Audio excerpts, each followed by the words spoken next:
हमने अकबर तक बता दिया था, कोई डाउट? बेसिकली मैं जहांगीर बताना था।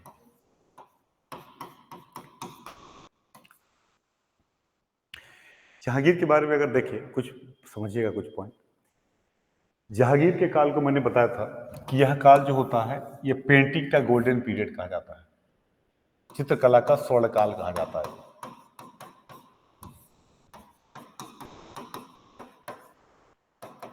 Golden period of the painting, मतलब पेंटिंग का सबसे ज्यादा विकास इसके काल में चित्रकला का हुआ। जहांगीर को खुद भी चित्रकला का काफी जानकारी था, चित्रकला की काफी ज्यादा जानकारी थी जहांगीर को। मतलब कहते हैं कि अगर आपका चित्र कई लोगों ने मिलकर बनाया है तो जहांगीर ये बता देगा कि चित्रकला का कौन सा पार्ट किसने बनाया है, इतना नॉलेज था इसको। क्लियर? तो लिख लीजिएगा, चित्रकला का स्वर्ण काल कहा जाता है इसको, पेंटिंग का गोल्डन पीरियड कहा जाता है इसके काल को।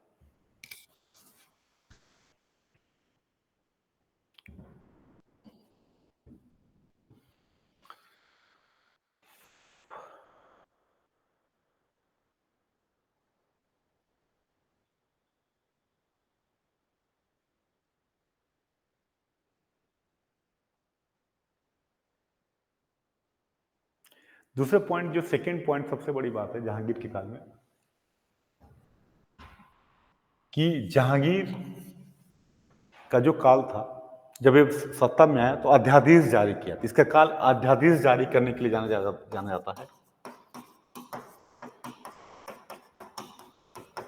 ऑर्डिनेंस इशू किया, अध्यादेश, कई आदेश दिए, इसके लिए भी जाना जाता है। न्याय की जंजीर के लिए भी इसके काल को जानते हैं। पहले क्वेश्चन जो लिख लीजिए पूछा जाता है,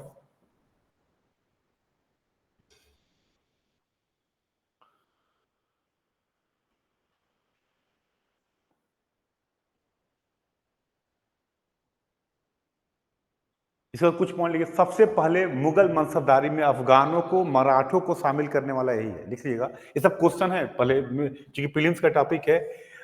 मुगल मनसबदारी मैंने कल बताया था पिछली क्लास में, मनसब क्या था। तो मुगल मनसबदारी में अफगानों को और मराठों को शामिल करने वाला यही था।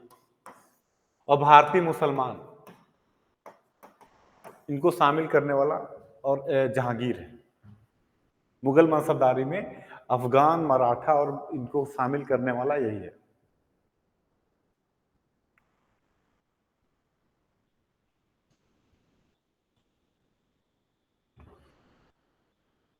क्लियर?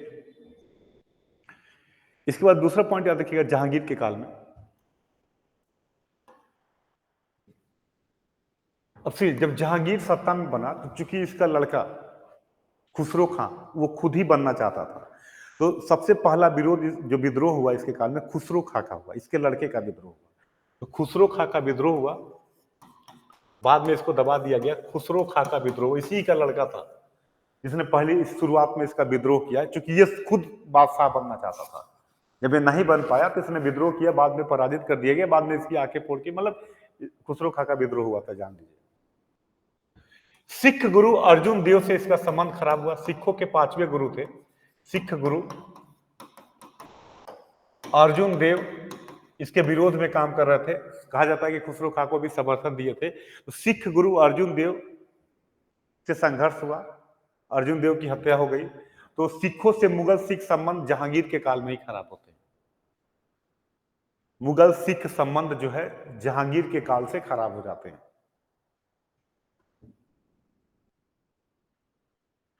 मुगल सिख संबंध जहांगीर के काल से खराब हो जाते हैं।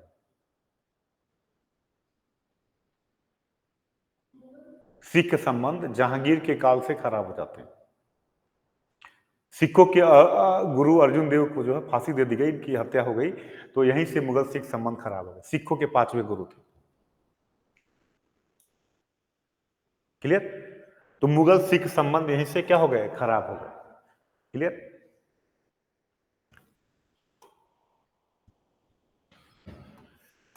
लिखिएगा, इसने मेवाड़ से संधि की। आपको बताए थे राजपूत नीति में, अगर याद होगा तो लिखिएगा, इसकी राजपूत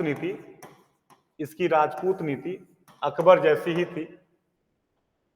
और अकबर का एक ही काम बाकी था, मेवाड़ से इसने संधि कर ली अब मेवाड़ जो है मुगलों की संप्रभुता को स्वीकार कर लिया। राजा अमर सिंह थे मेवाड़ के। मेवाड़ में मुगलों की संप्रभुता को स्वीकार कर लिया। मुगल मेवाड़ संबंध संधि हो गई।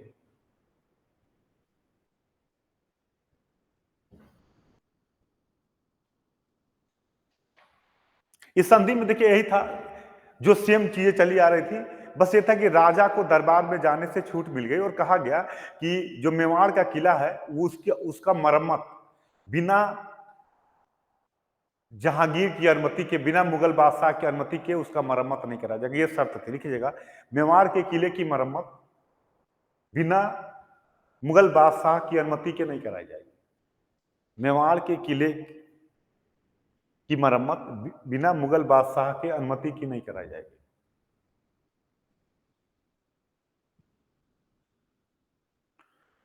मतलब आपको याद होगा सब कुछ यही एक नहीं माने थे, बस उसमें क्या था, अमर सिंह थे, राजा अमर सिंह को दरबार में आने से छूट मिल गई, इनका लड़का करण सिंह आएगा और सब वतन जागीर को मान्यता दे दी गई। जो चीजें शर्तें सेम वही थी जो मैंने बताया था, बस ये शर्त ये थी कि बिना मुगलों की अनुमति के मेवाड़ के किले का कंस्ट्रक्शन नहीं होगा। क्लियर। और इस तरीके से राजपूतों की समस्या का इसने पूरा, राजपूत मुगलों के साथ हो गए। औरंगजेब अकबर ने सब कुछ कर लिया था, केवल बाकी मेवाड़ था। तो मेवाड़ के साथ शाहजहां जाता है, इसका लड़का जो खुर्रम इसका लड़का होता है वो जाता है और मुगलों से संधि हो जाती है, मतलब मेवाड़ से संधि हो जाती है और मेवाड़ मुगल संघर्ष समाप्त हो जाता है। तो लगभग जहांगीर के काल में अकबर की राजपूत नीति पूरी क्या हो गई, पूरी हो गई। अब सभी राजपूतों से मुगलों का संबंध बेहतर हो गया। क्लियर। बस शर्त यही याद रखिएगा कि मेवाड़ के किले की मरम्मत नहीं करानी, कंस्ट्रक्शन नहीं करा सकते बिना इनकी अनुमति के। क्लियर।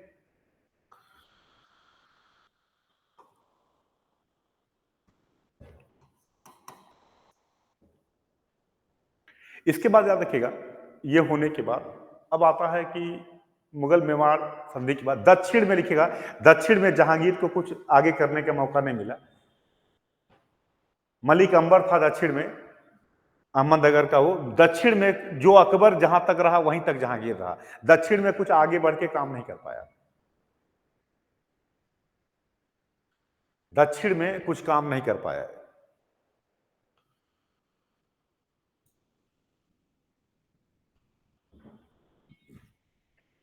क्लियर। दक्षिण में कोई काम नहीं कर पाया। अगला पॉइंट याद रखिएगा, जहांगीर के काल में ही, लिखेगा, captain Hawkins east India company का प्रतिनिधि था। कैप्टन हाकिंस भारत आया था जहांगीर के काल में ही, 1608 में ईस्ट इंडिया कंपनी प्रतिनिधि था, कैप्टन हाकिंस भारत आया था।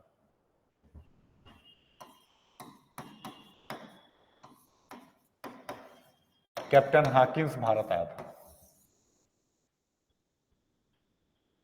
इसको जहांगीर ने खान की उपाधि दी थी, इंग्लिश खान की उपाधि दी थी। जहांगीर ने इसको इंग्लिश खान की उपाधि दी, इंग्लिश खान, और 400 का मनसब दिया। इंग्लिश खान की उपाधि दी और 400 का मनसब दिया।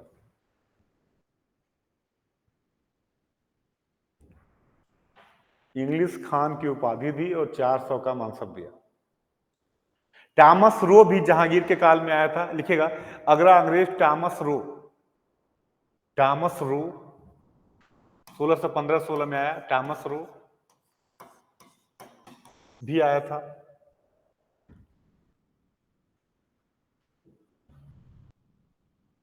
सूरत में पहली फैक्ट्री स्थापित हुई इसी के काल में, ईस्ट इंडिया कंपनी की।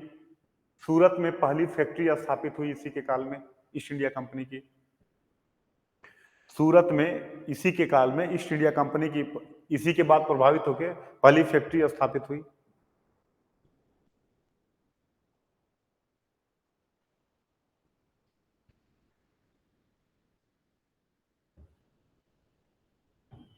क्लियर।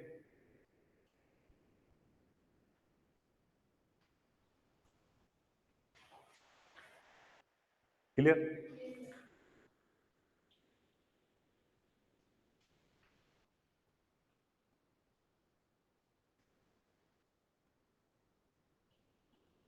हो गया। जहांगीर के काल में ही अगर हम बात करें तो जहांगीर का काल नूरजहां गुट के लिए जाना जाता है। लिखिएगा नूरजहां गुट।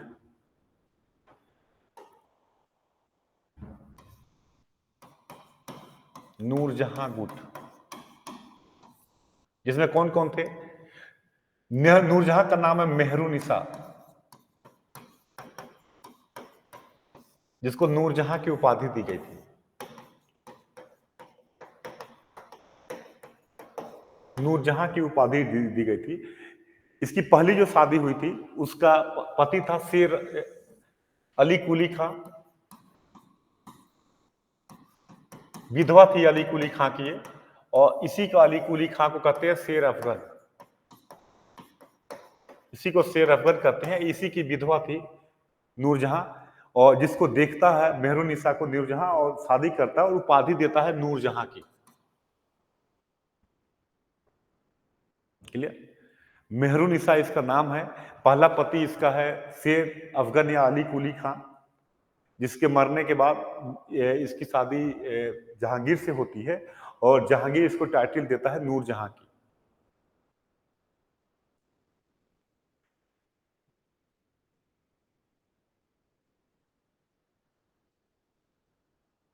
क्लियर?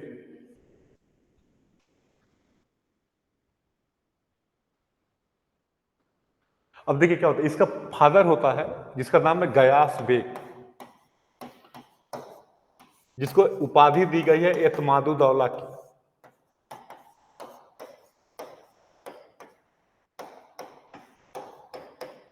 एतमादुद्दौला की इसका फादर है मेहरुनिसा का, जिसको गयास बेग इसको उपाधि है। इसकी मदर है असमत बेगम।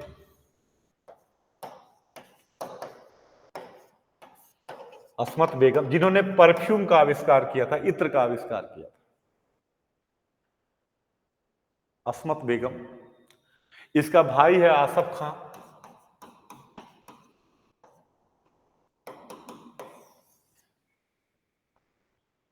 ये नूरजहां गुट में थे और आसफ खां का दामाद है शाहजहां। ये नूरजहां गुट था।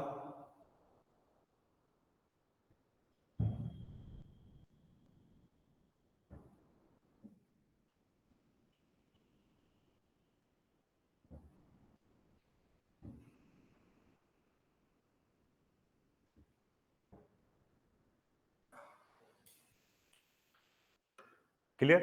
ये पूरा का पूरा जो है नूरजहां गुट है, इसके लिए जाना जाता है नूरजहां गुट। और इनका प्रभाव इतना था कि जिसको चाहते थे उन्हीं को पोस्ट मिलता था, सब कुछ प्रभाव था। बाद में क्या हुआ, इसके अंतिम समय पे मेहरून नूरजहां और इसके भाई के बीच विवाद हो गया। तो नूरजहां से जो पहली शादी हुई थी, ये पहली शादी, इससे एक लड़की थी लाडली बेगम। लाडली बेगम की शादी जहांगीर का एक और लड़का था शहरयार, उससे हुई थी। जहांगीर का एक और लड़का था शहरयार, उससे हुई थी।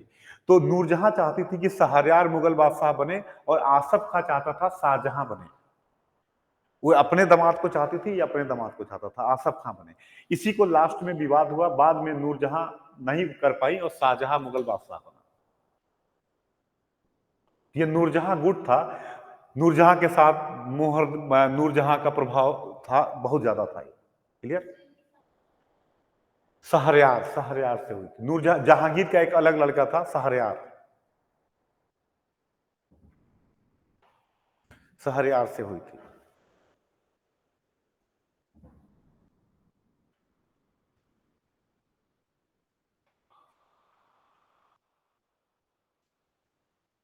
क्लियर? ये पूरा का पूरा है नूरजहां गुट।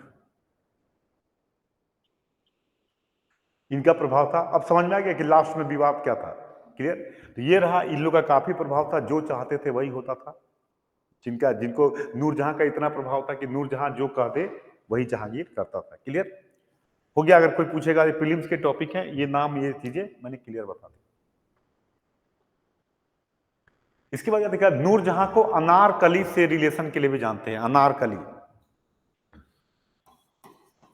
अनारकली के प्रेम के लिए भी जाना जाता है नूरजहां को। सॉरी, जहांगीर को, नूरजहां ने जहांगीर को, जहांगीर को अनारकली से प्रेम के लिए भी जाना जाता है।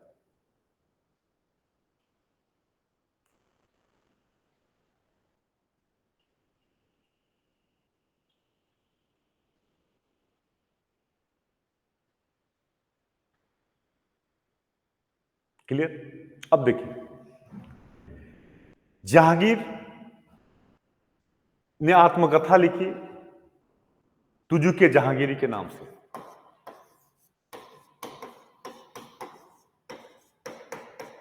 तुझू के जहांगीरी, ये जहांगीर की ऑटोबायोग्राफी है, आत्मकथा है, फारसी भाषा में लिखी गई है। 16 वर्ष तक का इतिहास मिलता है। उसके बाद इसको कंप्लीट करने वाला व्यक्ति है मोहम्मद हादी। इसको कंप्लीट करने वाला व्यक्ति है Mohammad Hadi, completed by Mohammad Hadi.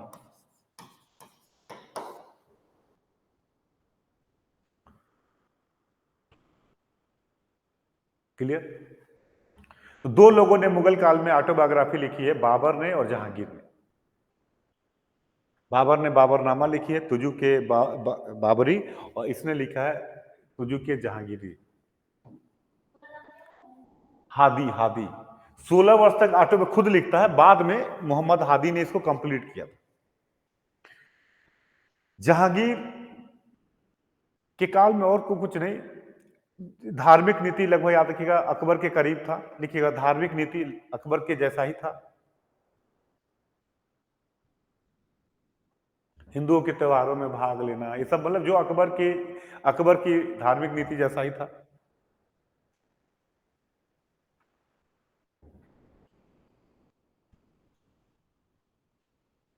Clear? बस कुछ लिखे, विशेष मामलों में इसने कट्टर धार्मिक नीति अपनाई थी। कुछ विशेष मामलों में कट्टर धार्मिक नीति अपनाई थी राजनीतिक कारणों से। कुछ विशेष मामलों में कट्टर धार्मिक नीति अपनाई थी राजनीतिक कारणों से।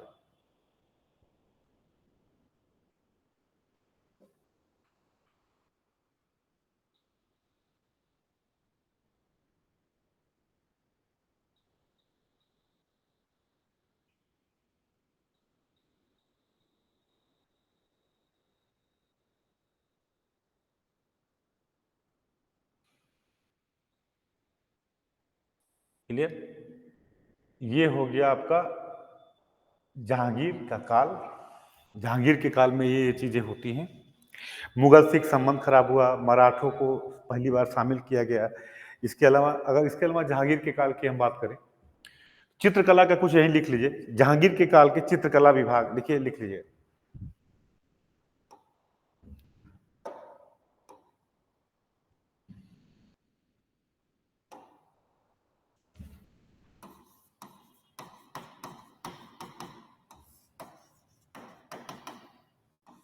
देखिए जहांगीर के काल में चित्रकला में का जो विषय रहा अकबर के विषय में अगर बात करेंगे तो दरबार व्यक्ति चित्र की शुरुआत हो गई, ह्यूमन पेंटिंग चालू हो गई, मानवीय जीवन को दिखाया जाने लगा, मानवीय जीवन की ह्यूमन लाइफ की पेंटिंग बनने लगी, दरबार की घटनाओं की पेंटिंग बनने लगी, दरबार कोर्ट के बारे में जो कैसे बैठे हैं अमीर, मतलब व्यक्ति चित्र मानवीय जीवन से जुड़ी हुई चित्र बनने लगी। ये सब विषय मतलब जो अभी तक अकबर के काल में प्राकृतिक चित्रण था, ये यहाँ पे मानवीय ह्यूमन पेंटिंग की शुरुआत हो गई, मानव जीवन से जुड़ी हुई चीजों की पेंटिंग होने लगी इसके काल में, जहांगीर के काल में। जहांगीर के काल की अगर पेंटर की बात करें तो आका रिजा खां के अधीन इसने एक डिपार्टमेंट बना, आका रिजा खां। आगरा में एक पेंटिंग डिपार्टमेंट बना आका रिजा खां के अधीन, आका रिजा खां।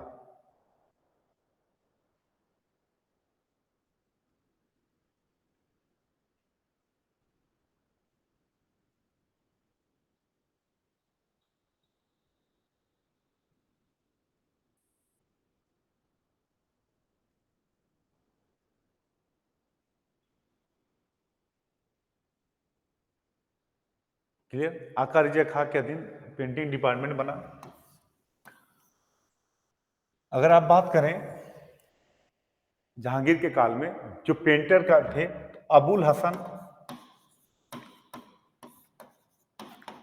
और उस्ताद मंसूर,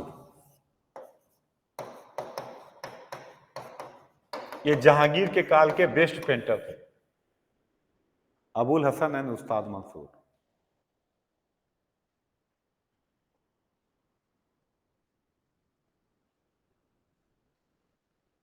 अबुल हसन ह्यूमन पेंटिंग के लिए जाना जाता है, व्यक्ति चित्रकारिता के लिए,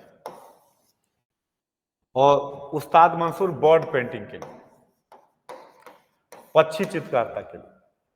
उस्ताद मंसूर पक्षी चित्रकारिता के लिए जाना जाता है। और याद रखिएगा, अबुल हसन को इसने उपाधि टाइटल दी थी नादिर उल जमा की।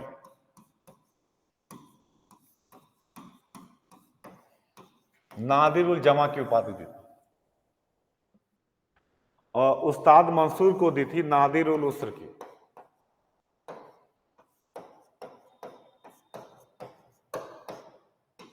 नादिर उल उसर की, नादिर उल जमा एंड नादिर उल उसर।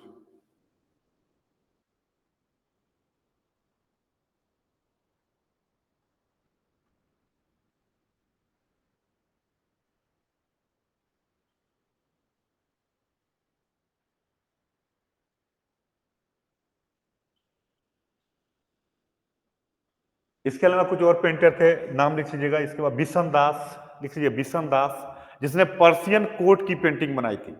बिशन दास, ये हो गया। सभी लोग रेगुलर नहीं आते क्या आप लोग? मतलब कभी कोई कभी कोई। बेटा पढ़ाई वढ़ाई एक बार का देखिए, ऑनलाइन जरूर है, यही आप देखोगे जितने लोग हैं बाद में कहें जो ऑफलाइन का विकल्प ऑनलाइन नहीं है। ये इस बात को समझिएगा आप लोग, ये समझ में आता है 1-2 साल बाद। ये चीजें हैं, ये चल जाएगा यहाँ जब तक, क्योंकि आपको मेंस में लिखना है, और जब तक पर्सनली आप इंटेक्ट नहीं होते हो, आपको समझ में चीजें, भले आप रट लो, सीधे पूछेगा ही नहीं, और बिना मेंस के होना नहीं है, लेकिन लोग इस बात को समझ नहीं पाते। बिशन दास, बिशन दास ने फारस के दरबार का चित्र बनाया था जहांगीर के कहने पे, वहां जाके पर्शियन कोर्ट का चित्र बनाया था बिशन दास। फारूक बेग, फारूक बेग ने बीजापुर के सुल्तान का चित्र बनाया था आदिल शाह का। बीजापुर के सुल्तान आदिल शाह का चित्र बनाया था फारूक बेग ने। फारूक बेग ने बीजापुर के सुल्तान आदिल शाह का चित्र बनाया था।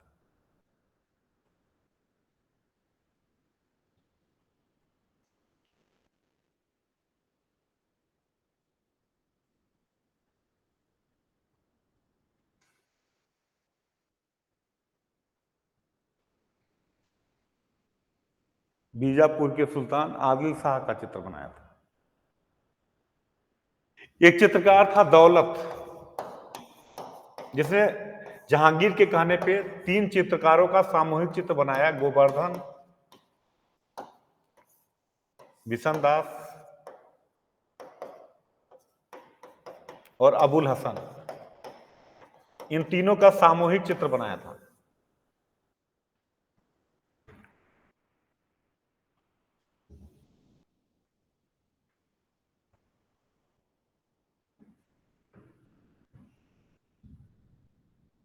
क्लियर?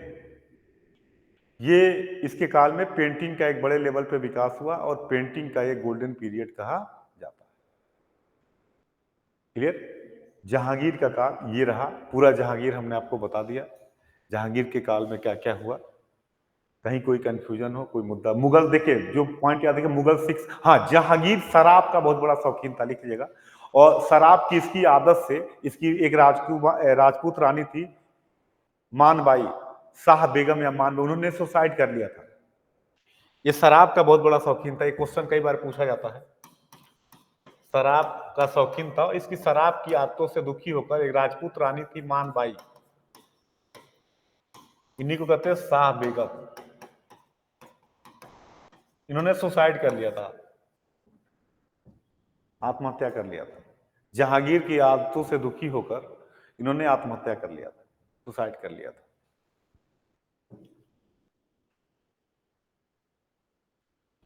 मानबाई या शाह बेगम इनका नाम है, राजपूत रानी है। इसी लड़का था खुसरो खां। देखिए कहते हैं कि लड़के के साथ भी गलत हुआ, खुसरो खां का लड़का था डाबर बख्श, उसके साथ भी गलत हुआ। ये पूरा रानी से जुड़ा हुआ परिवार ही पूरा फंस गया।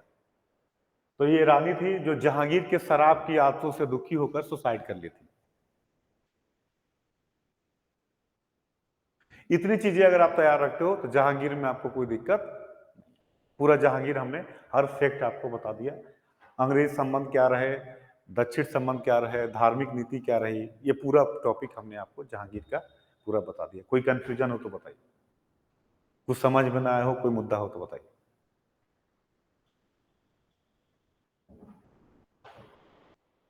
कहीं कोई कंफ्यूजन, कोई इशू हो तो बताइए।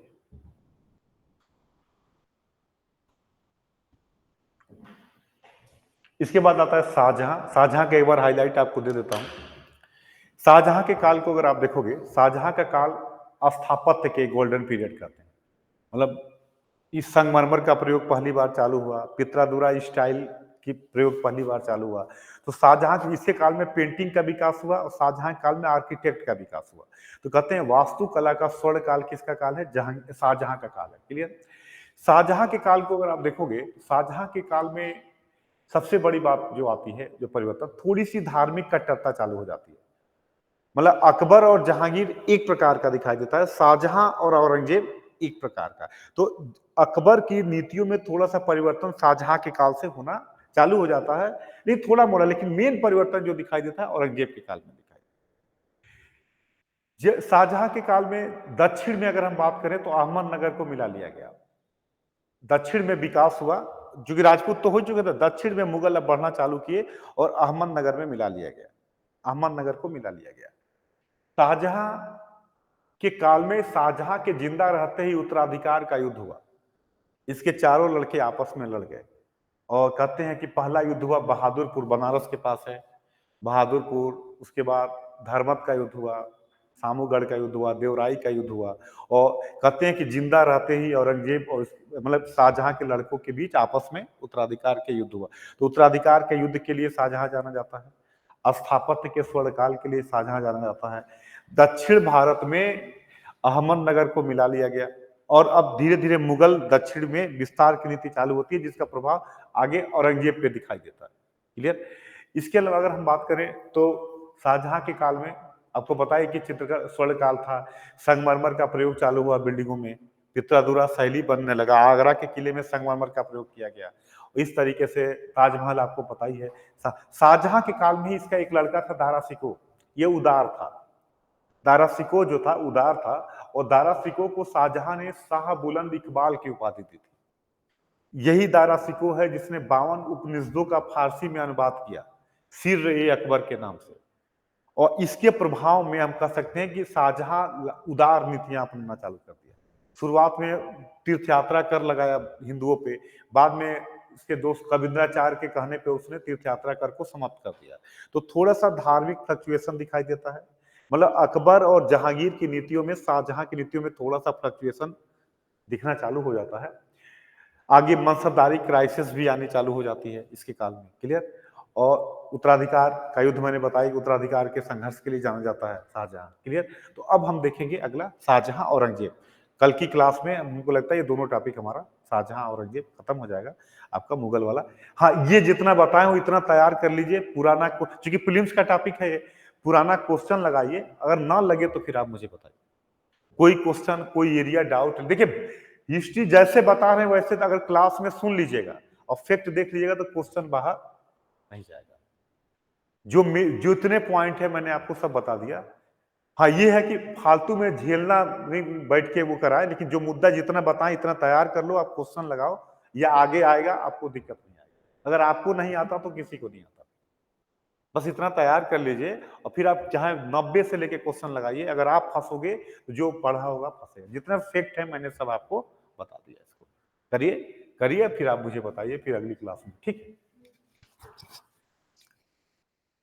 मतलब अकबर और जहांगीर ये तैयार रखिएगा। तभी देखिए, ये दोनों तैयार करोगे तभी शाहजहां समझ में आएगा और औरंगजेब। ये दोनों एक तरीके के हैं, अब थोड़ा सा चेंज दिखाई देगा। ये दोनों फैक्ट बता दिए। अब इनकी, तो इसीलिए अकबर की धार्मिक नीति और इन दोनों को तैयार करके, ठीक है।